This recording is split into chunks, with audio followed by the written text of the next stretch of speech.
Comme le martèle bien Raoul Folero, le vagabond de la charité, nul n'a le droit d'être heureux tout seul. Le bonheur doit donc être partagé.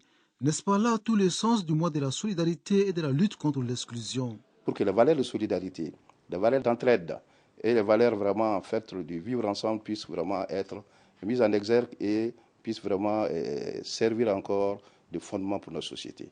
La solidarité est l'une des valeurs cardinales de la société malienne. Tout un mois est donc dédié à sa promotion, cela depuis 22 ans. Et cette année, la tradition est encore respectée.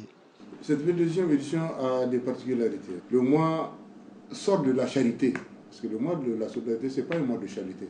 Les trois objectifs fondamentaux, c'est comment développer une solidarité entre les fils du pays, comment faire en sorte que les fruits de la croissance soient partagés dans un souci d'équité entre les différentes couches sociales, et comment faire en sorte que l'exclusion sociale soit le moins perceptible au niveau de nos sociétés. Depuis le 27 septembre 2001, le mois est institué. Principal motif, perpétuer et renforcer la tradition de solidarité, surtout au profit des couches défavorisées. Le mois se propose de poser des actions dans la durabilité. Il ne s'agit plus de gérer le secours ponctuel, mais de poser des actes qui permettent l'autonomisation des personnes qui vont bénéficier de la solidarité. L'édition 2016 est célébrée sous le thème « Solidarité moteur d'un développement durable ». La volonté affichée est de faire du mois un véritable instrument de lutte contre la pauvreté.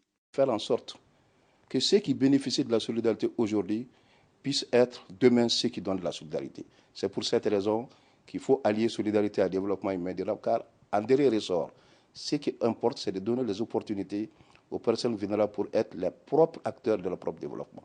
Entre mots et actes, les responsables du département en charge de la solidarité sont formels. En termes d'acquis, il y a de quoi être fier. Sur le terrain, vous verrez certaines activités génératrices de revenus aujourd'hui qui ont été financées dans le cadre du mois de la solidarité. Vous allez trouver des gens aujourd'hui qui ont été soulagés dans leur souffrance grâce au mois de la solidarité.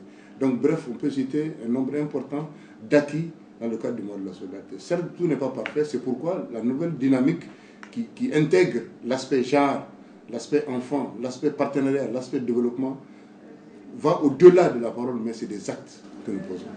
Comme dirait l'autre, quand le sens d'une activité est bien compris, l'adhésion devient massive. L'événement mobilise de plus en plus les partenaires, surtout au niveau du secteur privé. À travers en fait le concept d'entreprise citoyenne et les organisations de la société civile qui s'approprient le mois de la solidarité. Donc son institutionnalisation est l'occasion non seulement pour le gouvernement, les structures de l'État, mais aussi pour la société civile de manifester en fait sa solidarité envers les couches les plus démunies. Il reste entendu que la forme et le contenu vont changer. Plus qu'un mot, la solidarité est un comportement. Et comment rendre plus concret ce slogan sur le terrain, c'est à cette tâche que s'attelle désormais le département de tutelle.